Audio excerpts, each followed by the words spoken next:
Well, that calls to mind another thing that I've learned over the course of this season, which is that knowledge, it turns out, is a rather rare commodity.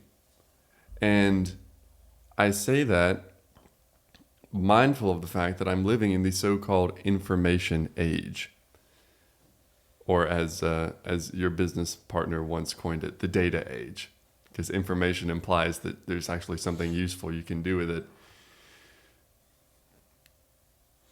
I research for these podcasts. I use the internet. Okay, as it turns out, it's not actually that easy to learn something on the internet. People think, type it into Google, answer pops up, I get it. It's simply not the case. Now, what you will get is you'll get a bunch of chatter about it. And sometimes the chatter will involve citations. And sometimes they'll cite someone without giving the source, which is frustrating. But sometimes they will give the source. And you trace that back. This is how I use the internet. I use these little articles and blogs and things to find the real source of the information, right? Which ultimately usually leads me to books, which so much of what has been fruitful in my research has come from books. Little from... You mean like those things that have paper in them and like words are written on them and that you can actually hold in your hand? Yes, those things. I will give a shout out to Desiring God, though. The resources on desiringgod.org are very helpful. But not to disparage internet articles. I mean, hey, we got some of those, don't we? But books, but even the books, what do they refer, right? Mm-hmm. And if you trace back the history of Western literature, it will lead you to the Bible.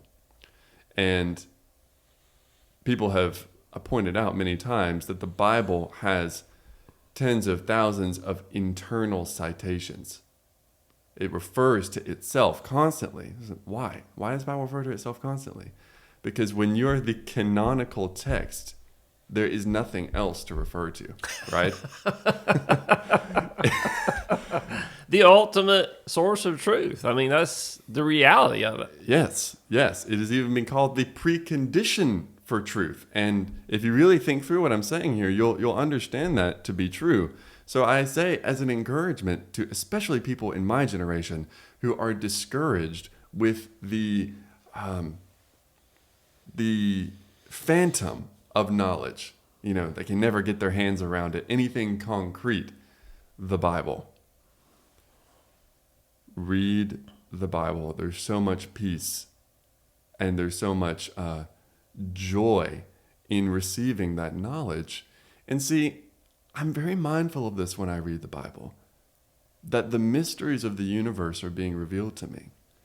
There are prophets, like the minor prophets that you mentioned, who were shown things that we can hardly imagine, and yet they did not get to see the gospel unfold the way we do. I mean, in many cases, it was mysterious even to them, even though it was revealed to them. They could not have understood the full playing out of what was going to happen. That's right. There are a lot of messianic prophecies in the Psalms, and I think, what did David know and not know as he was writing this? I don't know the answer to that, but what I do know is that the gospel has been revealed to us, the ultimate fulfillment of all of these prophecies, and it's all there. It's this incredible treasure, and it need not be neglected. And like whatever you're reading instead of that is just probably not that worthwhile. I mean, there are great books out there. Obviously, we need to rely on the thought and the writing that has been done on the Bible sometimes to understand it. So I'm not against, reading books and texts and that kind of thing. But recognize the Bible as the source and recognize that you are being given an incredible gift in access to that word. Yeah, and one thing that I have learned throughout this series is that no matter what we're dealing with, and I would have said this, I would have said this before we did this series, but it has become much more real to me as we've done this series, is whatever problem we're dealing with in life, whatever area of life we have questions in, the answer is in the Bible. Absolutely. We might have to dig a little bit. We might have to mine some things out. But, when you think about things like leisure and how we spend our leisure, you're like, well, Bible doesn't really talk too much about that. Well, there are truths in there that inform us on how we should be spending our leisure and in every other area of our life. So, yeah, it's a great source of truth that needs to be studied. It needs to be mined out. And truthfully, if we are a disciple of Jesus, we should be learning his ways, which are contained in the Bible.